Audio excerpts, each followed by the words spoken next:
Oke. Nah, ini persamaannya kemarin boleh juga ya, saya tidak menyalahkan juga kalau kalau kemudian house price-nya, harga harga rumahnya itu dibuat Y, oke. Kemudian square feet-nya dikasih simbol X, oke, nggak masalah. Ya, karena ini simple regression, jadi membuat kasih simbol, tapi harusnya dijelaskan di awal, gitu ya. House price sama dengan Y atau variabel dependence, dan square feet-nya adalah X atau variabel independence, gitu ya, harus dijelaskan di awal kalau mau kasih simbol gitu. Nah, di sini angka 98 dijelaskan di sini ya. Saya lihat juga sudah ada yang bisa menjelaskan gitu ya. Sudah ada yang bisa menjelaskan di mana ketika tidak ada variabel dependent atau variabel square feet atau variabel X gitu ya. Ketika tidak dipengaruhi oleh variabel bebas, harga rumah itu pada posisi di angka 98.248 US dollar karena satuannya adalah ribuan ya. Sehingga ini dikalikan 1000 ya. Jadi 98.248 ya. Harga rumah ya tanpa dipengaruhi oleh luasan meter kubiknya ya, oleh luasan meter kubiknya itu di angka 98.248. Nah, ini nih ada di bawahnya ini ya. 98.248. Nah, kalau kita lupa di dalam datanya itu kita nggak sebut dalam 1000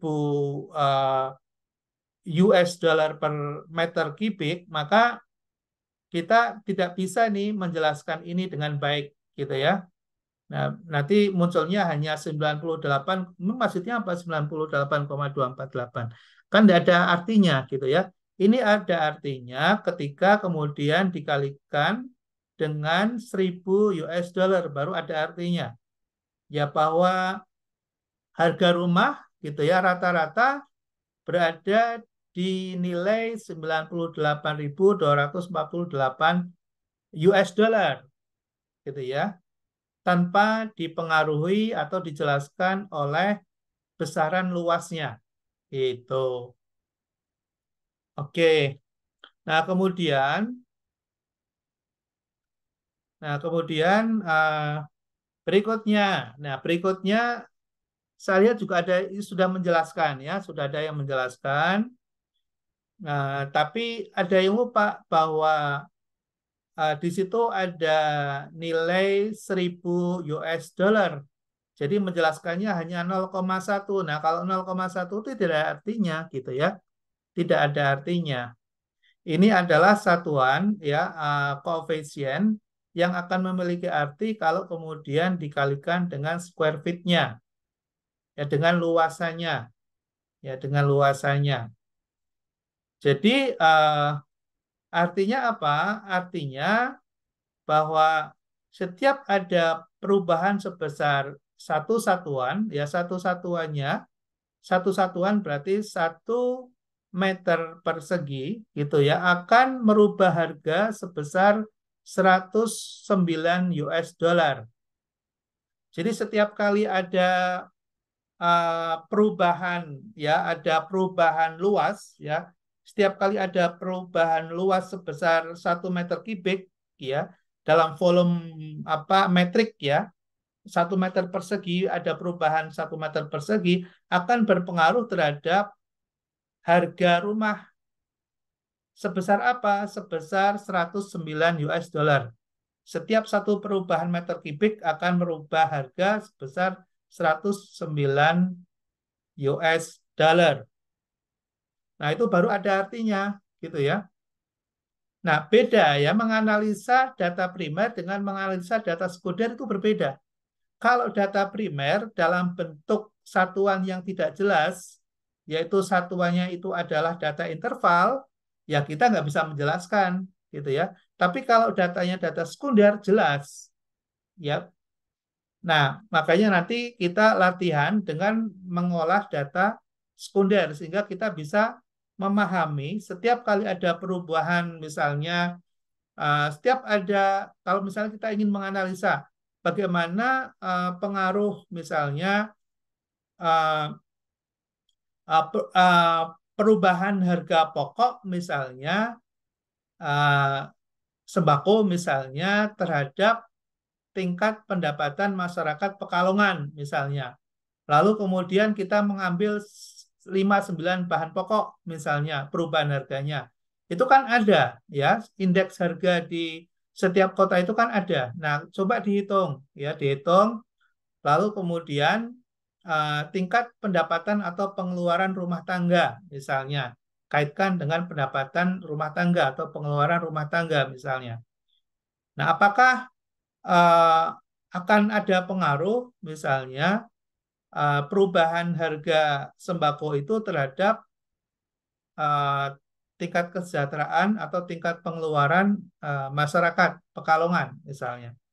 Nah, itu bisa di apa namanya diolah datanya dan kemudian kita bisa terjemahkan ya, bisa kita terjemahkan secara lebih spesifik ya, secara lebih spesifik.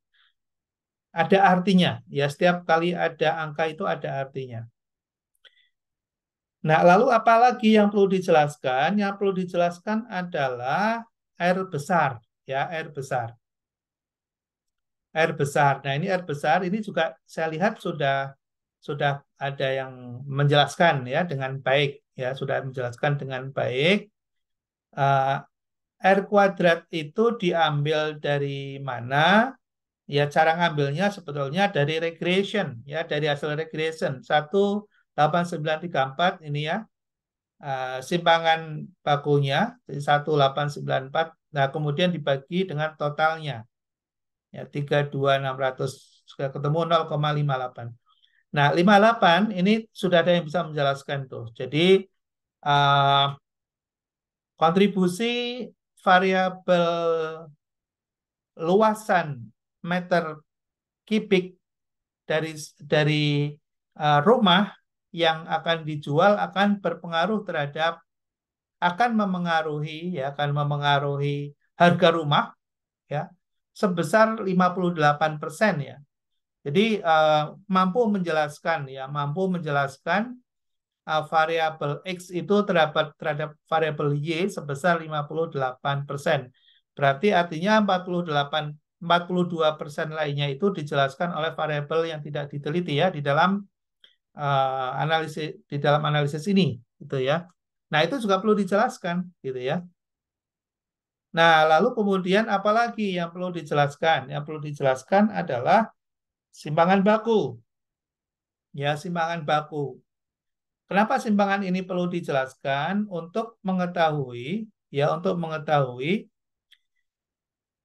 variasi dari data ini sebetulnya melebar atau tidak, ya, bagus apa tidak? Karena semakin besar simpangannya, berarti tidak bagus ya, variasi datanya terlalu lebar. Artinya kalau kita gunakan ini sebagai suatu formulasi estimasi atau proyeksi tidak cukup bagus gitu ya. Nah, ini sebagai contoh kita bisa bandingkan antara gambar sebelah kiri dengan gambar sebelah kanan ya, dengan gambar kiri dengan sebelah kanan gitu. Nah, itu kalau yang sebelah kiri itu bagus tuh, ya simpangan bakunya bagus. Variasinya tidak terlalu. Nah, kalau yang sebelah kanan yang large itu kurang bagus gitu ya. Itu kurang bagus. Nah, lalu kemudian ya yang perlu dijelaskan yang lain adalah ya simpangan baku pada variabel X-nya. Ini variabel X-nya 0,03. Lalu apalagi yang perlu dijelaskan? Yang perlu dijelaskan adalah, nah ini UJT, ya UJT.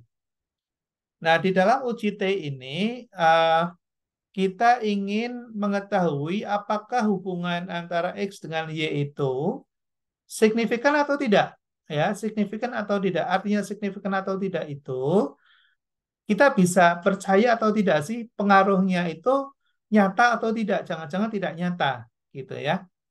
Walaupun di situ dijelaskan 58% perubahan harga rumah itu dipengaruhi oleh luasan bangunan, gitu ya, oleh luasan bangunan sebesar 58%, tapi apakah signifikan atau tidak, nyata atau tidak? Nah, itu yang penting. Ya, penting. Nah, gimana cara melihat T-nya, ya, uji T ini? Nah, kita lihat dari data yang sudah kita olah itu. Ah, di situ koefisiennya 0,109 ya, koefisiennya 0,109. Nah, di dalam analisis dengan menggunakan Excel atau dengan menggunakan SPSS, di situ ada informasi berapa T hitung statistiknya itu berapa ya. T statistiknya atau T hitungnya berapa. Nah, cara menghitungnya kalau menggunakan manual itu adalah B1 dibagi dengan standar deviasi. Ya, B1-nya di situ udah ketemu 0,1 ya. Ini koefisiennya 0,1 ya. Koefisiennya atau slope-nya 0,1977. Lalu kemudian simpangan bakunya adalah 0,03. Ketemunya 3,3. Ini terhitung nih. Kalau kita tidak mau menghitung begini, kita lihat aja di dalam hasil outputnya, T statistiknya pada square feet pada X ya pada X itu ketemu 3,3 ya ketemu 3,3. Nah, 3,3 ini kita harus bandingkan dengan tabel. Nah, tabel nyarinya di tabel T. Kita cari di tabel T. Kita cari di tabel T ya, cari di tabel T. Cara mencarinya kita ambil level of significant berapa persen ya, level of signifikannya berapa persen gitu ya. Nah, saya tutup dulu. Saya sudah share tuh tabel tabel T-nya ya. Saya sudah share tabel T-nya. Silahkan dibuka ya tabel T-nya.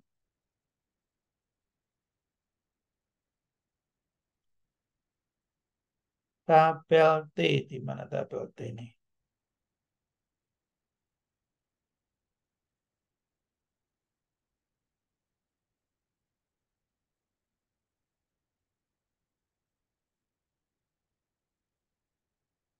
Oh, yang terlihat di slide apa ini?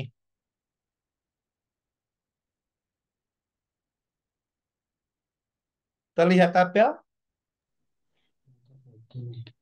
Eh, Sudah terlihat tabelnya? Masih berupa kumpulan file, Pak, dalam folder, Oh, belum terbuka dalam bentuk satu gambar yang utuh. oh.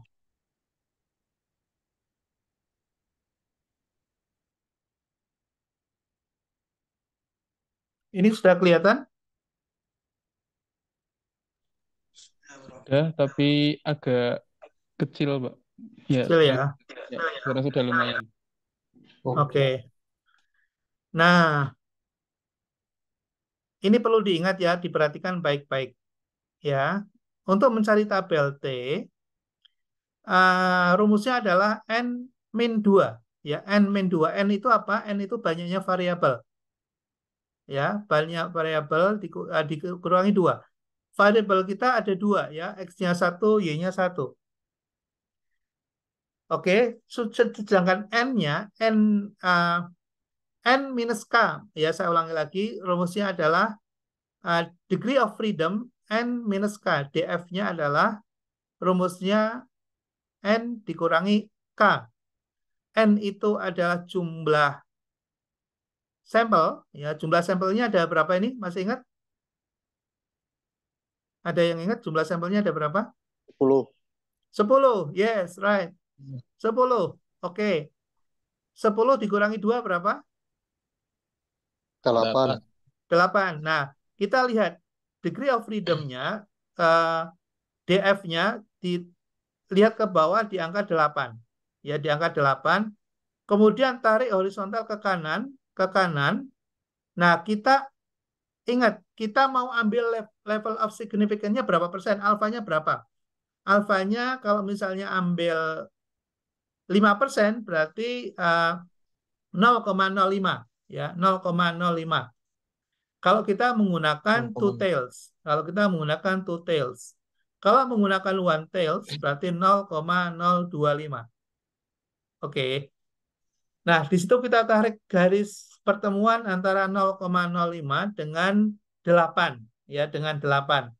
Itu ketemunya 2,306. 2,306. Udah ketemu? Udah Ya, Sudah, terlihat? Kak. Ah, udah sudah. ya. Oke. Jadi ketemunya 2,306. Nah, sekarang kita bandingkan dengan T hitung. Kalau misalnya T hitungnya lebih besar dari T tabel, ini T tabelnya 2,306 itu, maka berarti signifikan pada tingkat kepercayaan level of significance sebesar 95%. Gitu ya. Jadi tingkat kepercayaan kita, keyakinan kita terhadap persamaan yang sudah kita peroleh tadi, itu pada tingkat keyakinan 95%. Oke, ini kok nggak bergerak ya? Masih bisa terlihat? Masih, Prof.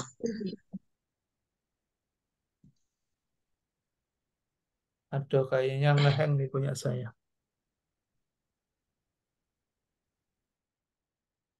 Kursornya nggak bergerak.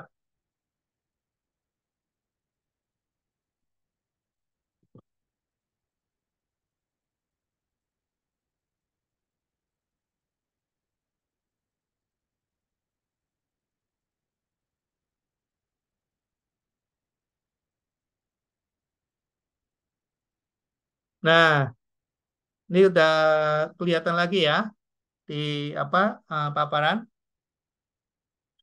Oke Ya, ya, Prof. udah ya. Nah, T hitungnya 3,329 gitu ya. Sedangkan T tabelnya tadi ketemu 2,306 kalau nggak salah ya. Saya nggak catat tadi lupa. Oh, ini ada nih. Nah, di apa yang warna merah di degree of freedom-nya eh, 10 minus 2 ya di DF8 gitu dengan eh, alfa sebesar 0,025 pada dua sisi ya, two tails, atau kalau dalam one tails 0,5. Oke. Nah, di situ artinya apa sih? Kenapa kita menggunakan two tails? Ayo, ada yang bisa jawab nggak? Kenapa kita menggunakan dua ekor dalam analisa hipotesis ini? Izin menjawab. Boleh, Mas Rizky. Berkaitan dengan two-tail atau one-tail, yang saya ketahui adalah didasarkan pada hipotesis yang ada atau hipotesis yang diujikan. Apabila Oke. hipotesis cenderung bersifat netral, dalam artian tidak menyatakan hubungan yang positif atau negatif, atau hanya sebatas untuk mengetahui pengaruh variabel X terhadap Y, maka digunakan two-tail atau dua arah. Namun, jika hipotesis yang diujikan mengandung keberpihakan terhadap hubungan yang positif atau negatif, maka menggunakan one tail. Misalnya, kalau untuk hipotesis yang dua arah, seperti ini. Apakah X berpengaruh terhadap Y, sedangkan yang satu arah misalnya seperti ini. Apakah X berpengaruh positif terhadap Y? Nah, dari perbedaan hipotesis tersebut, akhirnya kita juga menggunakan uh, wilayah uji yang berbeda. Apakah itu two tail atau one tail? Seperti itu. Oke. Oke. Good, Mas Rizky. Saya kasih plus. Luar biasa, Mas Rizky sudah bisa menjelaskan dengan baik ya kepada teman-teman yang lain. Betul sekali apa yang disampaikan oleh Mas Rizky, tergantung pada hipotesis kita. Ya, tergantung pada hipotesis kita. Nah, kita kan tidak tahu apakah pengaruhnya itu negatif atau positif. Ya, sehingga kita membuat hipotesis terbuka. Ya, bukan membuat hipotesis tertutup. Gitu. Terbuka artinya ada dua kemungkinan. Bisa berhubungan searah atau berlawanan arah. Kalau berlawanan arah berarti nanti akan muncul tanda negatif. Kalau dia searah maka akan muncul tandanya positif ya di depan koefisien yang kita temukan itu gitu. Nah, kebetulan kita hipotesisnya ini kita buka ya bisa ada dua kemungkinan. Apakah eh, luasan meter kubik dari suatu rumah itu akan berpengaruh terhadap harga gitu ya. Nah, itu dibuka hipotesisnya bisa negatif bisa positif gitu. Nah, maka kemudian dibuat two tails ya, dibuat hipotesis dua sisi. Nah, gambarnya seperti yang ada di apa ada di dalam gambar slide ini ya, di gambar slide ini. Nah, itu kalau kita nanti di dalam penjelasan deskriptif di analisis kita harus bisa jelaskan gitu ya, kita harus bisa jelaskan di mana nilai-nilai nanti yang kita temukan itu bisa kita terima bila berada di wilayah yang sudah ditentukan ya di angka 0,025 gitu ya sampai ke arah kiri atau yang bernilai positif yang berada di sebelah kanan gitu ya. Oke, sampai di sini saya kira penjelasan yang semestinya perlu dieksplor gitu ya. Saya lihat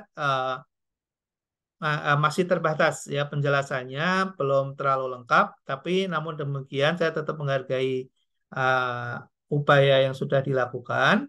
Tentunya setelah kita memahami ini, pada berikutnya analisa-analisa berikutnya sudah bisa dilengkapi gitu ya. Jelaskan ada selain kita membuat suatu persamaan formulasinya, kemudian kita jelaskan arah hubungannya, korelasinya, tingkat kemiringannya ya atau koefisiennya, kemudian koefisien determinisinya gitu ya, R besarnya, R kecilnya gitu ya. Kemudian SEE-nya, standar error estimation-nya dimunculkan gitu ya. Lalu kemudian uji T itu jangan sampai lupa ya uji T karena kalau kita nggak menguji T berarti kita tidak tahu apakah ini signifikan atau tidak. Padahal di dalam suatu hipotesis hubungan itu yang paling penting ujungnya ya di T ini. Walaupun mungkin pengaruhnya besar tapi kalau tidak signifikan ya nggak bisa kita gunakan gitu. Oke ya, sampai di sini ada yang ingin ditanyakan? Silakan kalau ada yang mau ditanyakan gitu ya. Karena kemarin kalau saya jelaskan secara tertulis mungkin akan panjang. Waktu saya juga kayaknya agak repot banget untuk menjelaskan secara tertulis gitu ya. Karena kemarin ada yang tanya ini yang benar gimana sih gitu ya. Yang benar gimana sih gitu.